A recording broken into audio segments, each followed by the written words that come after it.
think it's important for newspapers to have strong voices and commentators to have strong voices, and I've got plenty of opinions on things and I quite like people to read about them.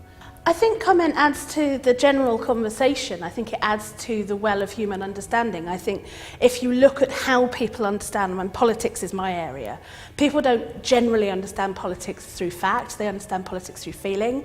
And comment is about taking the facts and taking the feelings and presenting them to people in understandable and engaging ways. So hopefully you can, if not change minds, then maybe move conversations. Well, comment's really dependent upon who it is that you follow and who it is that you pay attention to, who you listen to. Whether you're on Twitter or Facebook or whether you're reading newspapers, it's about where you get your information from. So if you follow, say, all the people that are on the Comment Award shortlist, you're going to get a certain different kind of information if you just follow all your mates from school. They're going to have different opinions. They're going to be talking about different things. I think we need to see more scientific comment, but no one wants to read dull, dry academic commentary. It's got to be coupled to opinion. And to valid opinion. There's room for engaged commentators who use numbers and facts and so on to try and make points on economics, on social policy and politics and so on, and that's really what I try and do every day.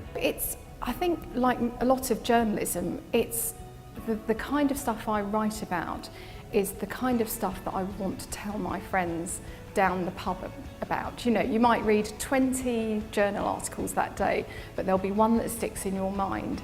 And very often people outside the scientific community won't have heard of that particular topic. Well, I get my ideas out of panic. It's the same thing every week. I mean, the chance to have a blank space in what used to be the newspaper or online, and that's just not an option. So some weeks I have ideas in advance, and some weeks I just get them out of thin air.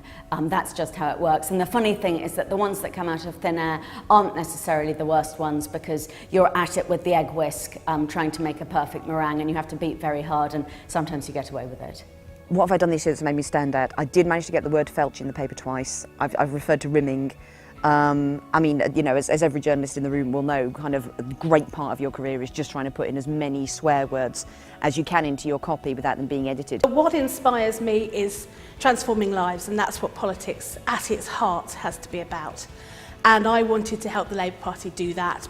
I do try and write about things that I really am passionate about, and I think I'm helped in that by not having a strict schedule. I write when I want to write, or sometimes when the newspapers ask me to write. I don't have the kind of weekly grind of having to churn it out, So I write about what I want to write about when I usually have something I want to say. Often the columns that I write, that I think I've written this a million times before, and this isn't very original, are the ones that are most read and everyone loves them. Like most journalists, the pieces mean a lot to me, so it's really nice to know that they mean something to other people as well.